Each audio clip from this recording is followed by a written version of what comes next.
Hi ಸ್ನೇಹಿತರೆ, ಎಲ್ಲರಿಗೂ ನಮಸ್ಕಾರ.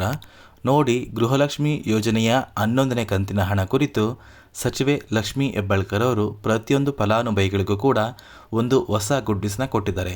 ಹೌದು ಸ್ನೇಹಿತರೆ, ಇಲ್ಲಿಯವರೆಗೂ ಸರ್ಕಾರದಿಂದ 10 ಕಂತಿನ ಹಣ ಪ್ರತಿಯೊಂದು ಫಲಾನುಭವಿಗಳ ಬ್ಯಾಂಕ್ ಖಾತೆಗೆ ಬಂದಿದೆ. ಜೂನ್ 18ರಂದು ಅಂದರೆ ನಾಳೆ 28 ಜಿಲ್ಲೆಗಳ ಫಲಾನುಭವಿಗಳ ಬ್ಯಾಂಕ್ ಖಾತೆಗೆ ಸರ್ಕಾರದಿಂದ 11ನೇ ಕಂತಿನ ಹಣ ಬರ್ತಾ ಇದೆ.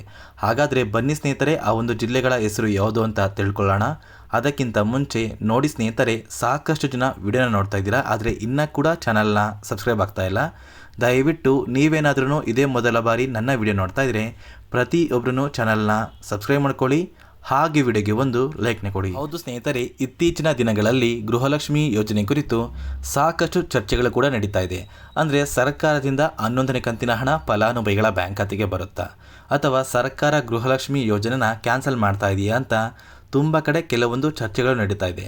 ಹಾಗಾದರೆ ಈ ಒಂದು ವಿಷಯ ಕುರಿತು ಸಚಿವೆ ಲಕ್ಷ್ಮೀ ಹೆಬ್ಬಾಳ್ಕರ್ ಅವರು ಕೊಟ್ಟಿರುವಂತಹ ಒಂದು ಮಾಹಿತಿ ಏನು ಅಂದರೆ, ನೋಡಿ ಸ್ನೇಹಿತರೆ, ಜೂನ್ 18ರ ನಂತರ ಸರ್ಕಾರದಿಂದ ಗೃಹಲಕ್ಷ್ಮಿ ಯೋಜನೆಯ 11ನೇ ಕಂತಿನ ಹಣ ಪ್ರತಿಯೊಂದು ಫಲಾನುಭವಿಗಳ ಬ್ಯಾಂಕ್ ಖಾತೆಗೆ ಬರ್ತಾ ಇದೆ.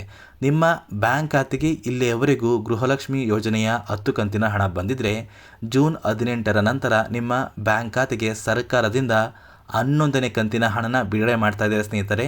ಇಲ್ಲಿ ಸರ್ಕಾರದಿಂದ ಬಂದಿರುವಂತಹ ಒಂದು ಮಾಹಿತಿಯ ಪ್ರಕಾರ ಯಾವುದೇ ಕಾರಣಕ್ಕೂ ಸರ್ಕಾರ ಈ ಒಂದು ಗೃಹಲಕ್ಷ್ಮಿ ಯೋಜನೆ ಇರ್ಬೋದು ಅಥವಾ ಗ್ಯಾರಂಟಿ ಯೋಜನೆಗಳನ್ನ ಇರ್ಬೋದು, ಸರ್ಕಾರ ಯಾವುದೇ ಕಾರಣಕ್ಕೂ ಸ್ಟಾಪ್ ಮಾಡೋದಿಲ್ಲ ಅಂತ ಸಚಿವೆ ಲಕ್ಷ್ಮೀ ಹೆಬ್ಬಾಳ್ಕರ್ ಅವರು ಒಂದು ಮಾಹಿತಿನ ಕೊಟ್ಟಿದ್ದಾರೆ. ಮತ್ತು ಸ್ನೇಹಿತರೆ, ನಾಳೆಯಿಂದ 11ನೇ ಕಂತಿನ ಹಣ ಕರ್ನಾಟಕದ 28 ಜಿಲ್ಲೆಗಳ ಫಲಾನುಭವಿಗಳ ಬ್ಯಾಂಕ್ ಖಾತೆಗೆ ಬರ್ತಾ ಇದೆ. ಹಾಗಾದರೆ ಆ ಒಂದು ಜಿಲ್ಲೆಗಳ ಹೆಸರು ಯಾವುದು ಅಂತ ನೀವು ಕೇಳ್ಬೋದು. ನೋಡಿ ಸ್ನೇಹಿತರೆ, ಆ ಒಂದು ಜಿಲ್ಲೆಗಳ ಪಟ್ಟಿ ಯಾವುದು ಅಂತ ನಾನು ನಿಮಗೆ ತಿಳಿಸ್ಕೊಡ್ತಾ ಇದ್ದೀನಿ. ಮೊದಲಿಗೆ ಸ್ನೇಹಿತರೆ, ಯಾದಗಿರಿ ಜಿಲ್ಲೆ, ಉತ್ತರ ಕನ್ನಡ ಜಿಲ್ಲೆ, ಉಡುಪಿ ಜಿಲ್ಲೆ, ತುಮಕೂರು ಜಿಲ್ಲೆ, ಶಿವಮೊಗ್ಗ ಜಿಲ್ಲೆ, ರಾಮನಗರ ಜಿಲ್ಲೆ, ರಾಯಚೂರು ಜಿಲ್ಲೆ, ಮೈಸೂರು ಜಿಲ್ಲೆ, ಮಂಡ್ಯ ಜಿಲ್ಲೆ, ಕೊಪ್ಪಳ ಜಿಲ್ಲೆ, ಕೋಲಾರ ಜಿಲ್ಲೆ, ಕೊಡಗು ಜಿಲ್ಲೆ, ಹಾವೇರಿ ಜಿಲ್ಲೆ, ಹಾಸನ ಜಿಲ್ಲೆ, ಕಲಬುರಗಿ ಜಿಲ್ಲೆ, ಗದಗ ಜಿಲ್ಲೆ, ಧಾರವಾಡ ಜಿಲ್ಲೆ, ದಾವಣಗೆರೆ ಜಿಲ್ಲೆ, ದಕ್ಷಿಣ ಕನ್ನಡ ಜಿಲ್ಲೆ, ಚಿತ್ರದುರ್ಗ ಜಿಲ್ಲೆ, ಚಿಕ್ಕಮಗಳೂರು ಜಿಲ್ಲೆ, ಚಿಕ್ಕಬಳ್ಳಾಪುರ ಜಿಲ್ಲೆ, ಚಾಮರಾಜನಗರ ಜಿಲ್ಲೆ, ವಿಜಯನಗರ ಜಿಲ್ಲೆ, ಬೀದರ್ ಜಿಲ್ಲೆ, ಬಳ್ಳಾರಿ ಜಿಲ್ಲೆ, ಬೆಳಗಾವಿ ಜಿಲ್ಲೆ, ಬಾಗಲಕೋಟೆ ಜಿಲ್ಲೆ ಮತ್ತು ಬೆಂಗಳೂರು ನಗರ ಮತ್ತು ಬೆಂಗಳೂರು ಗ್ರಾಮಾಂತರ. ಈ 25ಕ್ಕಿಂತ ಹೆಚ್ಚು ಜಿಲ್ಲೆಗಳ ಫಲಾನುಭವಿಗಳ ಬ್ಯಾಂಕ್ ಖಾತೆಗೆ ಸರ್ಕಾರದಿಂದ ಗೃಹಲಕ್ಷ್ಮಿ ಯೋಜನೆಯ 11ನೇ ಕಂತಿನ ಹಣ ಬಿಡುಗಡೆಯಾಗ್ತಾ ಇದೆ. ಅದೇ ರೀತಿ ನಿಮ್ಮ ಬ್ಯಾಂಕ್ ಖಾತೆಗೆ ಏನಾದ್ರೂ ಇನ್ನೂ ಸಹ ಪೆಂಡಿಂಗ್ ಹಣ ಬಂದಿಲ್ಲ ಅಂದರೂ ಕೂಡ ಪ್ರತಿಯೊಂದು ಫಲಾನುಭವಿಗಳಿಗೂ ಕೂಡ ಸರ್ಕಾರದಿಂದ ಮೊದಲು ಪೆಂಡಿಂಗ್ ಹಣನ ಬಿಡುಗಡೆ ಮಾಡ್ತಾ ಇದ್ದಾರೆ. ನಂತರ ನಿಮ್ಮ ಬ್ಯಾಂಕ್ ಖಾತೆಗೆ 11ನೇ ಕಂತಿನ ಹಣ ಬರುತ್ತೆ ಸ್ನೇಹಿತರೆ. ನಿಮ್ಮ ಬ್ಯಾಂಕ್ ಖಾತೆಗೆ ಏನಾದ್ರೂ 2 ಅಥವಾ 3 ಕಂತಿನ ಹಣ ಪೆಂಡಿಂಗ್ ಇದ್ದರೂ ಕೂಡ ನಿಮ್ಮ ಬ್ಯಾಂಕ್ ಖಾತೆಗೆ ಒಟ್ಟಿಗೆ 4,000 ಹಣ ಕೂಡ ಬರುತ್ತೆ.